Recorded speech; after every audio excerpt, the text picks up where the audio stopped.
सर्वजीत को एक रात यमीको के सूक्ष्म प्रक्षेपण द्वारा अस्तित्व में बुलाया जाता है।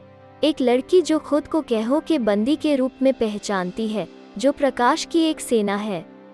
वो उन्हें उन उत्पीड़कों के रूप में वर्णित करती है जिन्होंने छाया से भूमि पर विजय प्राप्त की, निशोकु को गठबंधन किया, जिसका नेतृत्व शैडो एम्प्रेस ने किया।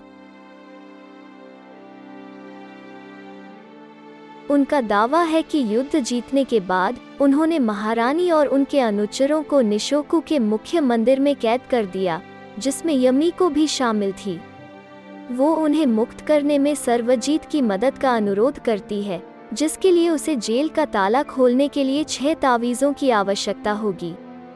यह रात के अंत से पहले किया जाना चाहिए, क्योंकि अगर सूरज की रोशनी उसे छू लेगी तो सर्वजीत पुनः विलोप हो जाएगा। जैसे ही सर्वजीत तावीज़ों को पुनः प्राप्त करता है, वे उसमें अजीब यादें जगाते हैं। वो यामिको के पूर्व जीवन को पहाड़ों में छिपे एक सुपर सैनिक के रूप में देखता है और उसे निशोकु गिल्ड के नेता और शैडो एम्प्रेस के सलाहकार ह्यो के साथ प्रशिक्षित किया जा रहा है। वो एक अन्य व्यक्ति की यादों को भी देखता है जिसने प्रकाश का संचालन किया। उसने यह निष्कर्ष निकाला कि वे दुश्मन जनरल की यादें हैं जिन्हें उन्हें हराने के लिए बुलाया गया था। वे अपनी हार की पुष्टि करते हुए ह्यो की तलवार को एक गंभीर माकर के रूप में देखते हैं। यामिको परेशान हो जाती है और प्रतिशोध की बात कहती है, और सर्वजीत उसे हासिल करने में मदद करने का वादा करता है।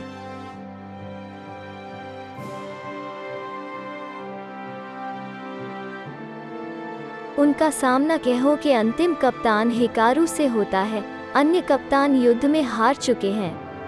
सर्वजीत हिकारू से लड़ता है और उसे हरा देता है। जाने से पहले हिकारू ने सर्वजीत को हराने के प्रयास में प्रकाश के विस्फोट में खुद को हराने से पहले यमीको को छाया महारानी के रूप में इंगित करते हुए एक टिप्पणी की।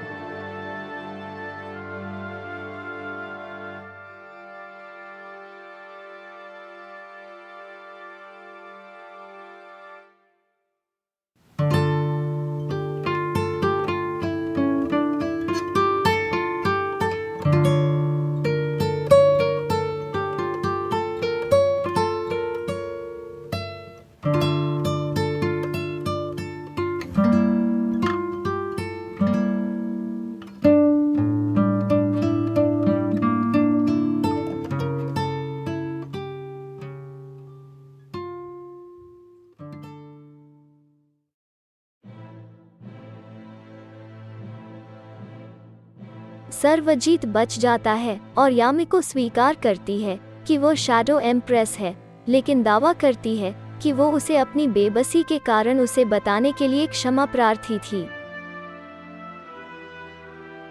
अंतिम ताबीज को खोजने के बाद सर्वजीत उस मंदिर की यात्रा करता है जहां यामिको को रखा गया था।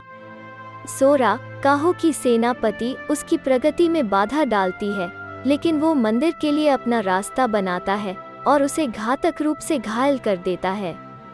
जैसे ही वो पराजित होती है, सोरा उसे उसके आचरण से पहचानती है।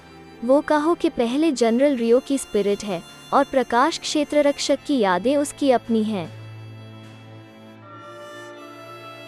सोरा, हिकारू और अन्य कप्तानों ने कई साल पहले निशोकु की दुष्ट छाया सेना को भूमि से शुद्ध करने के लिए काहो का नेतृत्व किया, लेकिन रियो ने छाया महारानी को कैद करने वाले जादू को पूरा करने के लिए खुद को आशक्त कर दिया। जबकि अनभिज्ञ सर्वजीत अपने साथियों को हराने के लिए व्याकुल है, पर दूसरी ओर सोरा उसे फिर से मिलने के अवसर के लिए आभारी है। सोरा की हार के बाद यामिको खुद को तावीज़ों से मुक्त कर लेती है और अपने असली रूप को प्रकट करती है। वो अपनी स्पिरिट के एक हिस्से को पुनः प्राप्त करने के लिए सर्वजीत को हराने के अपने इरादे का खुलासा करती है, जो कैहो की सीलिंग की रस्म के दौरान उसके लिए बाध्य था। यह बताते हुए कि उसने उसकी यादों का अनुभव कैसे किया।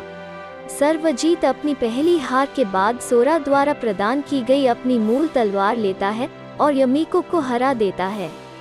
अपने बचपन के बीच समानता को याद करते हुए वो उन्हें प्रतिशोध के अंतहीन चक्र में जुड़वां स्पिरिट्स के रूप में वर्णित करता है और कहता है कि इसे समाप्त करने का एक और तरीका है।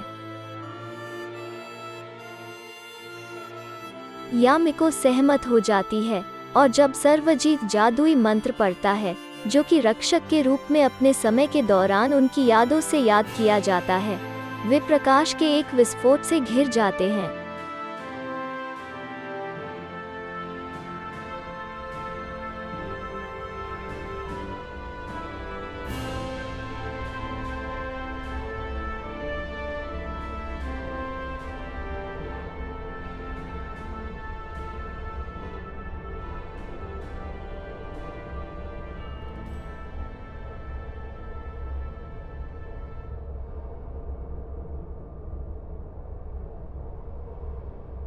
अंत में छाया महारानी के सिंहासन की एक छवि दिखाई जाती है।